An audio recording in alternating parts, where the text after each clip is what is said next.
بسم اللہ الرحمن الرحیم۔ چیئرمین صاحب، یہ پوری جو ڈیبیٹ چلی ہے میرے خیال میں اس میں کئی اچھی پوائنٹس ابھری ہیں، اور یہ سینٹ آف پاکستان جو پاکستان کا ایوان بالا ہے اس میں بہت اچھی ڈسکشن ہوئی۔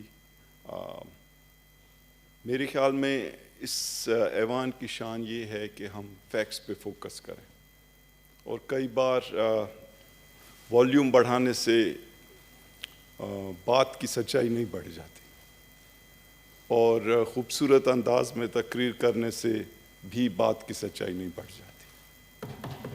تو اہم چیز یہ ہے کہ ہم ایک دوسرے کے ساتھ لیول کریں، اور سب سے جو اس سے بھی زیادہ اہم چیز ہے کہ پاکستان کے لوگ ہر ایک کو جانتے ہیں۔ پاکستان کے لوگوں کے سامنے ہر ایک کا ماضی اور حال جو ہے وہ بالکل شیشے کی طرح واضح ہے، اور دراصل ہماری آڈینس جو ہے وہ پاکستان کے لوگ ہیں جنہوں نے یہاں ہمیں بھیجا ہے، اور جن کی ہمارے سے بہت زیادہ امیدیں جڑی ہوئی ہیں۔ تو ہم ان کو مایوس نہ کریں یہاں پر ایک دوسرے سے لڑ جھگڑ کے اور پوائنٹس اسکور کر کے، بلکہ ان کو بتائیں کہ یہ جو ذمہ داری ہمیں دی گئی ہے ہم اسے کتنی خوش اسلوبی سے پورا کر رہے ہیں۔ دیکھیں، اقتصادی معاملات پہ کافی ڈسکشن ہوئی۔ اب ایک فیشن چل نکلا ہے کہ جب بھی حکومت کے لوگ کوئی انالیسس دیتے ہیں تو اچانک ہی لوگ کود پڑتے ہیں کہ ماضی کی بات نہ کریں، لیکن کئی بار چیئرمین صاحب ماضی اور حال جڑے ہوتے ہیں، اور حال کو سمجھنے کے لیے ماضی میں جانا ضروری ہوتا ہے، خاص طور سے اگر ماضی فقط 2 سال پہلے ہو یا 3 سال پہلے ہو۔ تو میں یہ کہنا چاہتا ہوں کہ جب یہ حکومت آئی تو ایک سچویشن تھی جو ورثے میں ملی۔ سینیٹر رخسانہ، سینیٹر امام الدین وہ شوقی، کیا پلیز سنیں۔ سچویشن تھی؟ میں اس چیز کے اوپر بہت زیادہ عرصہ نہیں بولوں گا، لیکن جو 2-3 موٹی چیزیں ہیں وہ ایوان کے سامنے رکھنا ضروری ہیں۔ پہلی چیز یہ کہ اس ملک کو ایک زبردست اقتصادی بحران کا سامنا تھا، اور یہ قرضوں کا بوجھ تو تھا ہی، لیکن کئی پالیسیز تھیں جو آ کے پاکستان کو ایک ایسی جگہ کھڑی کی تھیں کہ ہر چیز جو ہے وہ اس وقت ایک اسٹریس میں تھی۔ بیرونی تجارت میں بحران تھا، جو ہمارا ڈومیسٹک اندرونی فائنینشیل نظام تھا وہ بالکل گرنے کے قریب کھڑا تھا، اور خصوصی طور پہ میں ایک چیز جو بتانا چاہ رہا ہوں کہ جس کے بڑے اثرات پڑے ہیں، اور جس کے اس حکومت کی پالیسیز اور اس حکومت کے جو نمبرز ابھرتے ہیں ان پہ اثرات پڑتے رہیں، وہ ایک خصوصی پالیسی تھی جو نہ جانے کیوں پچھلی حکومت نے اڈاپٹ کی، اور کئی اقتصادی ماہر اس وقت بھی حیران تھے، اور اب بھی اس کا انہیں کوئی خاطر خواہ جواب نہیں مل سکا ہے۔ اور وہ پالیسی یہ تھی کہ جان بوجھ کے ڈالر کو سستا رکھا جائے،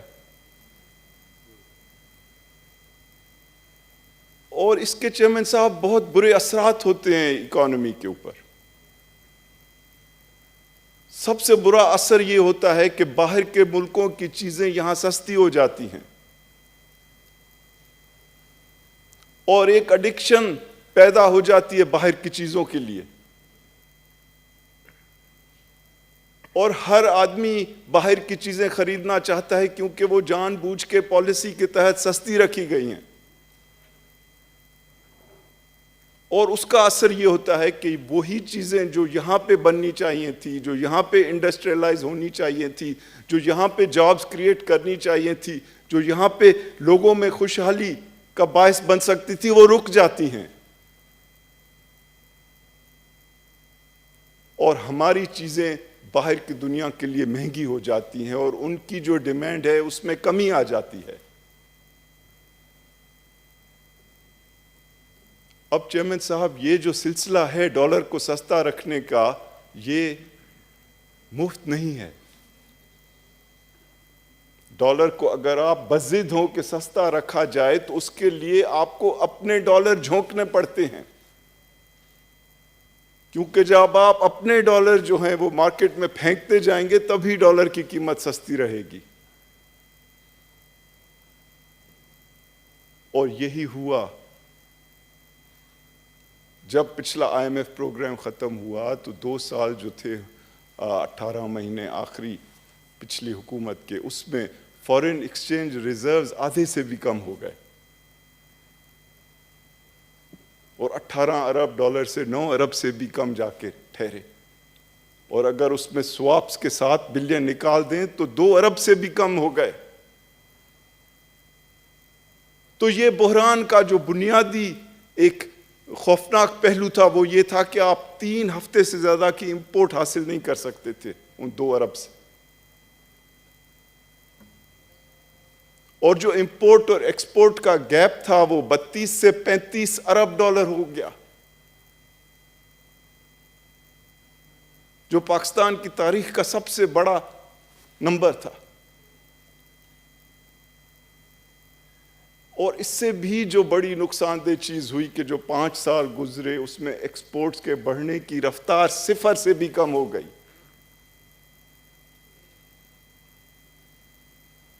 اب آپ بتائیں کہ کیا دنیا کا کوئی ملک ہے جس نے ترقی کی ہو پائیدار بنیاد پہ، جس کی ایکسپورٹ 0 سے کم ہو، جس کے بڑھنے کی تعداد؟ اگر آپ ساؤتھ ایسٹ ایشیا کو دیکھیں، چائنا کو دیکھیں، ابھی نئے جو ابھرتے ہوئے ملک ہیں، ویتنام، ایون بنگلہ دیش، تو کوئی ایسا ملک دنیا میں نہیں ہوا ہے جس نے ترقی کی ہو، اپنی ایکسپورٹس بڑھائے. اور ہم نے جان بوجھ کے ایک ایسی پالیسی اڈاپٹ کی کہ ایکسپورٹس کو نہیں بڑھنے دینا ہے. اگر آپ ایکسپورٹس نہیں بڑھائیں گے چیئرمین صاحب تو ڈالرز آپ کے پاس نہیں ہوں گے تو آپ باہر کی چیزیں کیسے خریدیں گے؟ ہمارا ملک اگر پیٹرول چاہتا ہے تو اس کے لیے ڈالرز چاہیے. ہمارے لوگ اگر چائے پیتے ہیں تو وہ باہر سے آتی ہے، اس کے لیے ڈالرز چاہیے. اگر ہم نے گھی خریدنا ہے تو وہ باہر سے آتا ہے، اس کے لیے ڈالرز چاہیے. حتیٰ کہ ہم جو دال کھاتے ہیں وہ بھی زیادہ تر باہر سے آتی ہے اور اس کے لیے بھی ڈالر چاہیے. ابھی جب 25 لاکھ ٹن سے زیادہ گندم کی امپورٹ کی گئی، اس کے لیے بھی ڈالرز چاہیے. تو اگر ایک ملک کے پاس ڈالرز ہی نہ ہوں گے تو وہ کیسے ترقی کرے گا؟ تو میں یہ کہنا چاہتا ہوں کہ یہ ایک بنیادی ایک بحران تھا جس میں اگر میں پاکستان کے ایک اسٹوڈنٹ کی حیثیت سے دیکھوں تو ہم نے کبھی بھی ایکسپورٹس، کسی بھی حکومت نے بہت اچھی پرفارمنس نہیں دی ہے اس کو بڑھانے کی. لیکن یہ جو 5 سال گزرے یہ اپنی نوعیت کے شدید ترین تھے، اور ہم ایسے جگہ کھڑے تھے کہ ہم نہ باہر کی چیزیں امپورٹ کر سکتے تھے، نہ ہم اپنے روپے کو بچا سکتے تھے، نہ ہم جو باہر سے قرض لے کر ہم نے اپنے آپ کو اتنا مقروض کر دیا تھا جو ڈالرز میں تھے ان کے قرض واپس دے سکتے تھے. تو یہ ایک شدید کانفلوئنس، امتزاج تھا اتنی 3 مختلف بحرانوں کا، اور اس سے نپٹنے کے لیے بہت مشکل فیصلے کرنے پڑے چیئرمین صاحب. سب سے پہلے آئی ایم ایف کے پاس جانا پڑا. کوئی بھی حکومت آئی ایم ایف کے پاس خوشی سے نہیں جاتی. کوئی بھی مریض ڈاکٹر کے پاس خوشی سے نہیں جاتا. عمران خان ہو یا ان سے پہلی گورنمنٹ ہو یا ان سے پہلی گورنمنٹ ہو، جو بھی گیا آئی ایم ایف کے پاس تو اس وجہ سے گیا کہ شدید ضرورت تھی. تو یہ فیصلہ کرنا پڑا کیونکہ یہ فیصلہ ناگزیر تھا، اور آئی ایم ایف ہر ڈاکٹر کی طرح مرض کی جب بیماری کو ٹھیک کرنا چاہتا ہے تو اس کے لیے کچھ ٹیکے لگنے پڑتے ہیں، اس کے لیے پرہیز کرنا پڑتا ہے، اور سب سے اہم چیز یہ تھی کہ جو ڈالر تھا وہ مضبوط ہونا شروع ہو چکا تھا۔ 104 سے پچھلی گورنمنٹ کے جانے سے پہلے وہ 127 تک پہنچ چکا تھا، اور اس کو کوئی روک نہیں سکتا تھا، کیونکہ مارکیٹس فائنانس منسٹرز اور پرائم منسٹر سے زیادہ طاقتور ہیں۔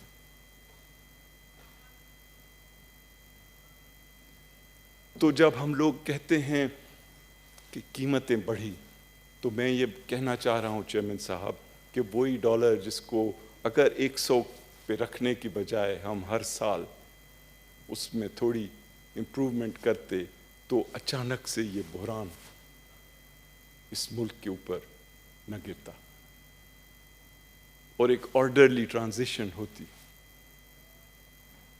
اور جو انڈسٹری اور سب سے بڑھ کر وہ جو کمزور طبقے ہیں ان پہ جو امپورٹڈ چیزوں کی قیمتیں جب بڑھتی ہیں، اور یہی ڈالر پھر 150 پہ جا کے پہنچا، اس لیے کہ ملک کے ڈالر ختم ہو چکے تھے تو اس کو نہیں بچایا جا سکتا تھا۔ تو قدرتی بات ہے وہی چیزیں جو آپ باہر سے خریدتے ہیں وہ 100 کی بجائے 150 ان کی قیمت ہو گئی۔ تو اس ملک کی جو بیماری تھی اس کو درست کرنے کے لیے جو پالیسیز بنانی لازم ہو گئیں، اس کا ایک اثر یہ بھی تھا کہ بیرونی ملک کی چیزیں مہنگی ہوئیں۔ تو جو لوگ کہتے ہیں ماضی کی طرف نہ جائیں، وہ یہ نہیں چاہتے کہ پاکستان کو لوگوں کو بتایا جائے کہ یہ مہنگائی جو ہے وہ ورثے میں ملی ہے، اور اس کو ٹھیک کرنے میں وقت لگے گا اور مشکل فیصلے کرنے ہوں گے۔ تو چیئرمین صاحب مشکل فیصلے کیے گئے۔ سب سے بنیادی چیز یہ ہے کہ مہنگائی کو بڑھانے میں کیا چیز جو ہے سب سے آگے ہوتی ہے؟ حکومتی اخراجات۔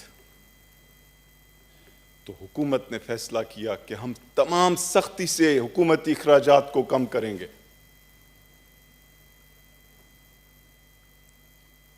اور میں آپ سے یہ بتانا چاہتا ہوں کہ 1.5 سال میں اسٹیٹ بینک آف پاکستان سے 1 ٹکا بھی اس حکومت نے بورو نہیں کیا، اور میں آپ کو بتانا چاہتا ہوں کہ 1.5 سال میں 1 ٹکے کی بھی سپلیمنٹری گرانٹ بجٹ کے علاوہ نہیں دی گئی، اور ایسے مشکل اور ان پاپولر فیصلے کیے گئے کہ حکومتی جو امپلائیز ہیں ان کو تنخواہ تک میں اضافہ نہیں کیا گیا، اور میں شکر گزار ہوں اپنی فوج کا کہ جن کے جو ملٹری ایکسپینڈیچرز تھے ان کو بھی منجمد کیا گیا۔ اتنے بڑے فیصلوں کے لیے آپ کو ملک سے پیار ہونا چاہیے،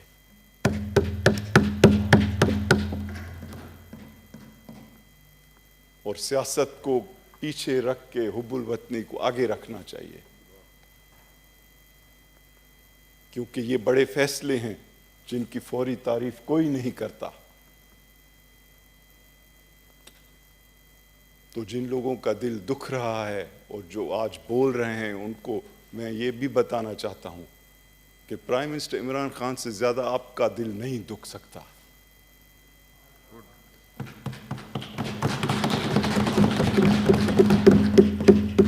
کو ان لوگوں نے پاکستان کے ان کو بنایا ہے پرائم منسٹر،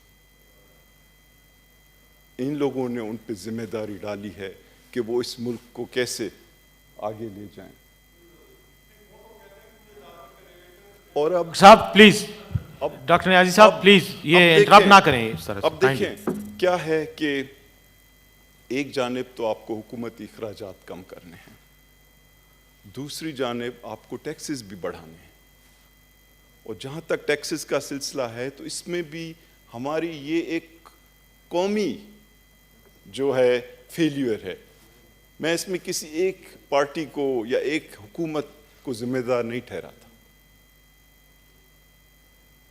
پچھلے 72 سال سے کوئی بھی اس گول میں کامیاب نہیں ہو سکا ہے کہ کیسے پاکستان کے صاحب حیثیت لوگوں کو ٹیکس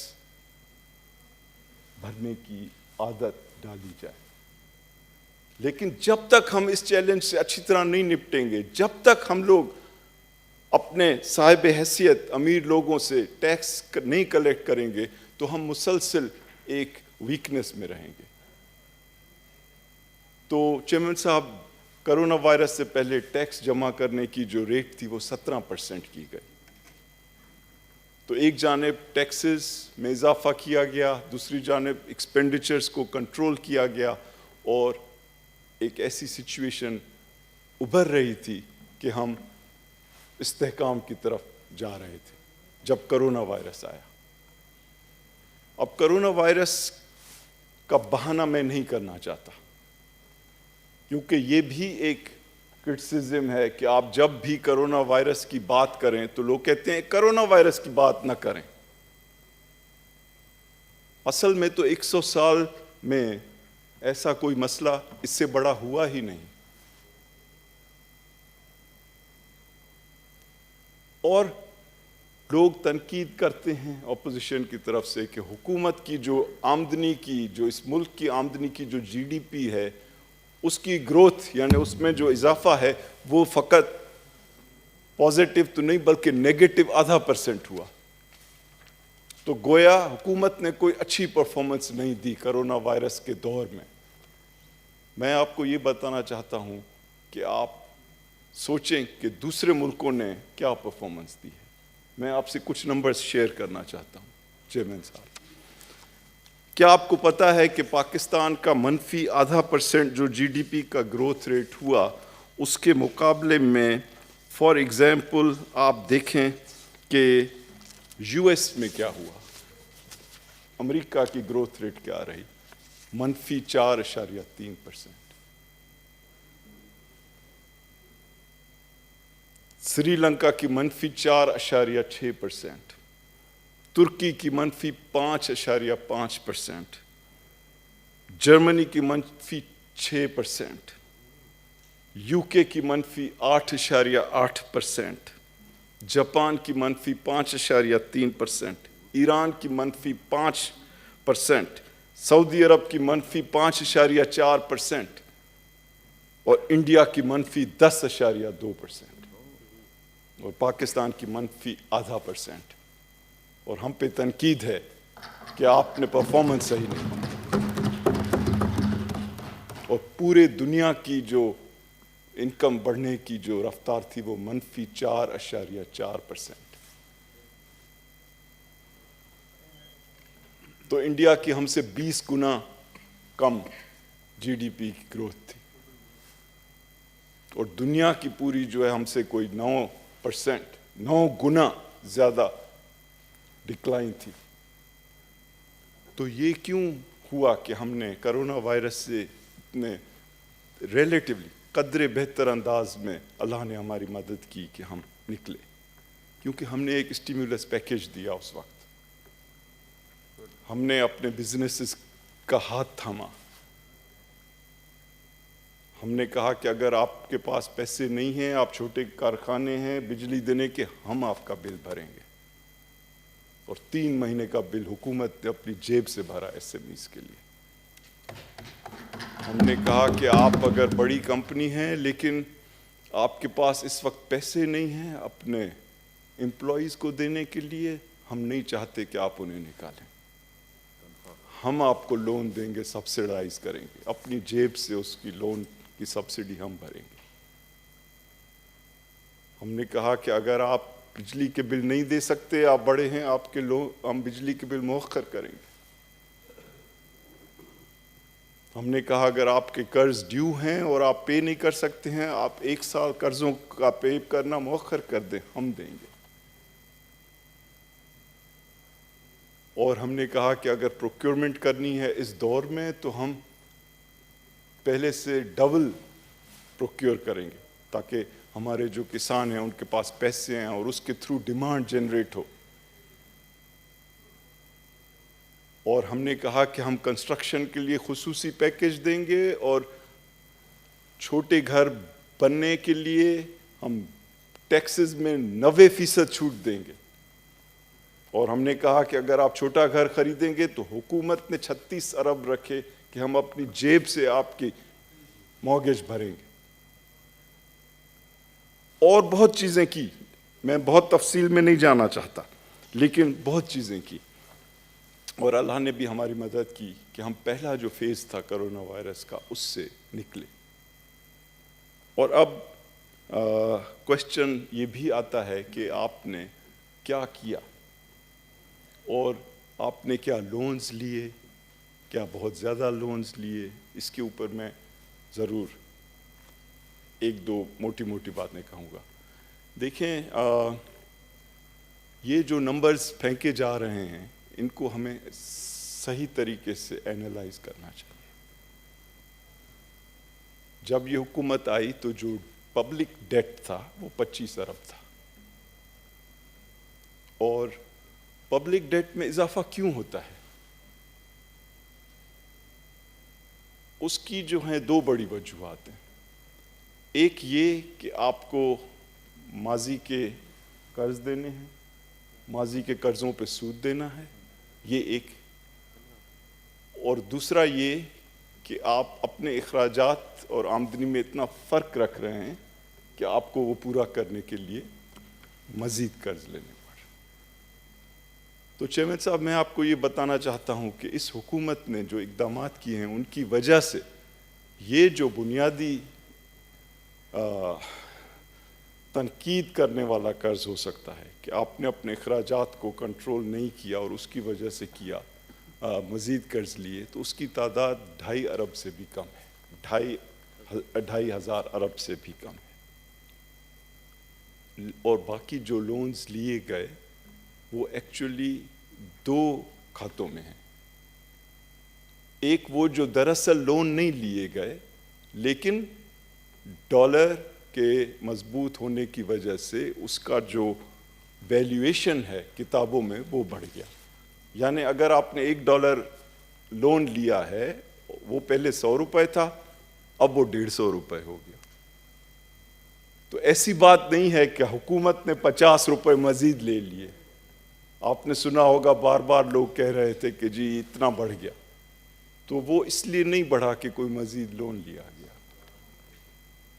اس لیے بڑھا کہ جو روپی کی قدر میں ڈی ویلیویشن ہوئی، جس کا میں پہلے ذکر کر چکا ہوں کہ وہ بنیادی ناسور تھا ہمارے لیے، اس کو ٹھیک کرنا.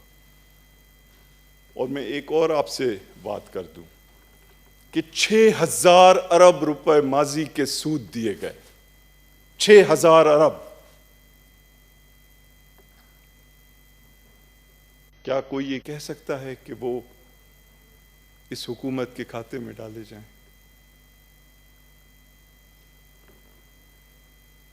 اور یہ بھی آپ کو بتا دوں اس ایوان کے سامنے کہ یہ جو سال گزر رہا ہے اس میں انشاءاللہ جو لون لینے کا سلسلہ ہے اس کو مزید گھٹایا جا رہا ہے.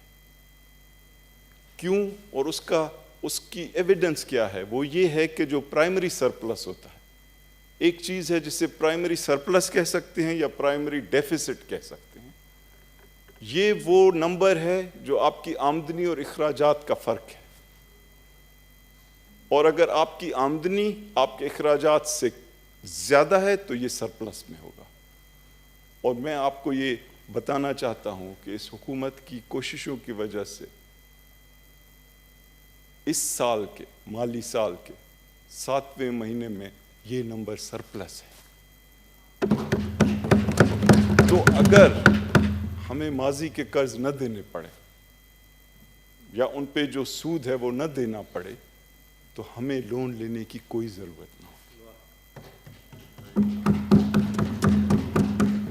تو یہ تقریری طور پہ بہت اچھی چیز ہے کہ آپ نمبر بتائیں اور جوش اور ولولے سے بتائیں، لیکن ہمیں یہ بھی سوچنا ہے کہ آخر یہ قرض کیوں لیے جا رہے ہیں، کیا مجبوری ہے. تو میں چاہتا ہوں کہ پاکستان کے لوگ بھی سمجھیں اور ہم لوگ ایک دوسرے کو بھی فیئر انداز میں بتائیں کہ اصل حقیقت کیا ہے. اور ایک چیز میں دوسری بتا دوں کہ خواہ کچھ بھی ہو، یہ قرض اس لیے نہیں لیے جا رہے ہیں کہ کوئی پراپرٹی بنائے. یہ قرض اس لیے نہیں لیے جا رہے ہیں کہ کوئی اپنے رشتہ داروں کے دھندے بڑھائے. یہ قرض اس لیے نہیں لیے جا رہے ہیں کہ خصوصی لوگوں تک ان کا فائدہ پہنچایا جائے. جس طرح میں نے فرمایا یا کہا کہ دیکھیں ان قرضوں کے لینے کی وجہ بنیادی طور پر ماضی کے قرضوں پہ سود دینا ہے.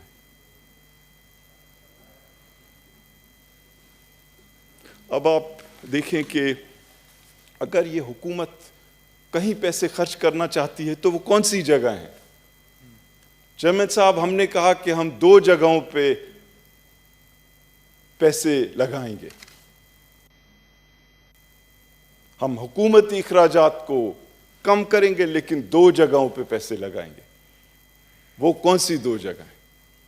پہلی تو وہ بزنس جو اس ملک میں روزگار پیدا کرتے ہیں، جو اس ملک کی ایکسپورٹس بڑھاتے ہیں، جو اس ملک کو انڈسٹریلائز کرتے ہیں، جو اس ملک کے اندر دولت پیدا کرتے ہیں.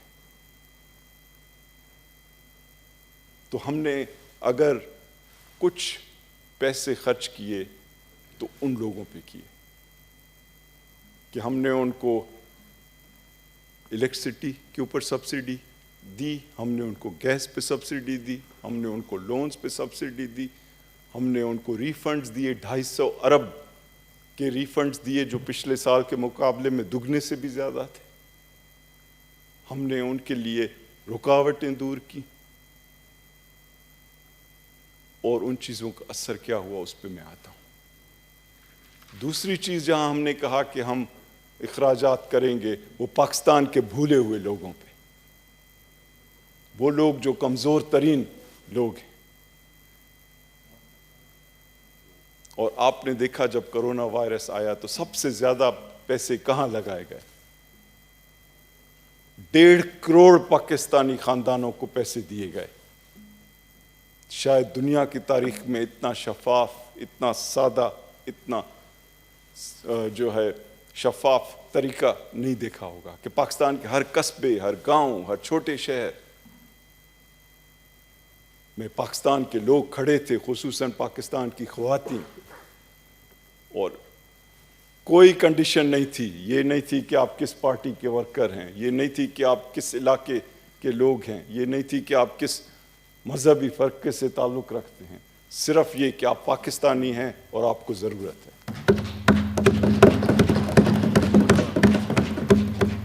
تو اگر 1.5 کروڑ خاندانوں کو دیے گئے اور 6 لوگ ایک خاندان میں ہیں تو تقریباً آدھے پاکستان کے لوگوں کو یہ فائدہ دیا گیا.